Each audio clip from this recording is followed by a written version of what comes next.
the biggest issues that publishers are facing, which is affecting us, is that audiences are now distributed, right? You've got audiences that are consuming through the technology platforms, the Googles, the Facebooks, the Amazons of the world, and those platforms, they traditionally understand consumers, right? They're consumer engagement companies. They specialize in understanding the likes and the dislikes of consumers, and that's a very different approach to the major media companies who have been focused on content first.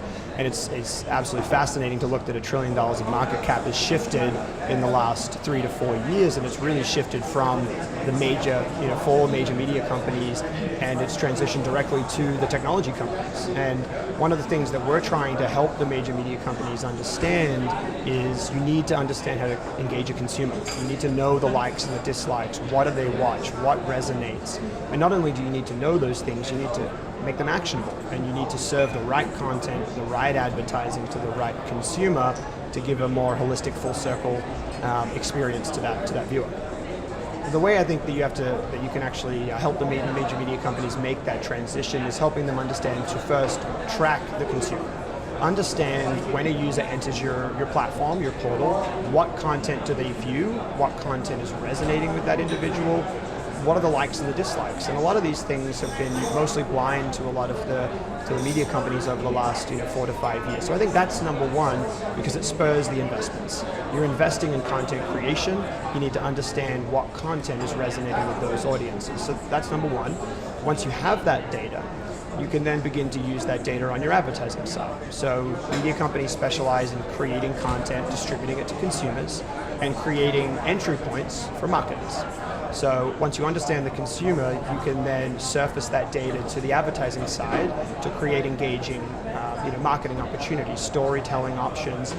And if you can tie all of those things together, you'll have a great consumer journey, content and advertising, of which all parties win. So the announcement that Iris TV made today with IBM Watson Media is a co-produced video recommendations product. It's a combination of the Iris TV personalization and programming platform that specializes in engaging and helping users consume more. And we've now added to the offering the Watson Video Enrichment Services. And the real reason that we've added the technologies together is the amount of contextual data that's left on the wayside or on the table of what is a video really about. What are the actors, the people, the place, the sentiment of a video. It's really important that we understand those qualities. And the Watson Video Enrichment System has done a fantastic job in analyzing hundreds and hundreds of minutes of content. So we've applied the Watson Video Enrichment Service into the Asset IQ vertical of our system, which specializes in ingesting contextual metadata, enriching that data, and then standardizing it into a taxonomy. And what we're using that for is a couple different things. One is to enhance the personalization. Can we drive a better algorithmic approach, more supply, more engagement? But also using that data and that contextual data to fuel our prescriptive insights. Understanding at a granular level what type of content is resonating with what type of consumer or what cohort of consumers, so that we can help the client understand where they should invest, where they should divest, and how they can grow.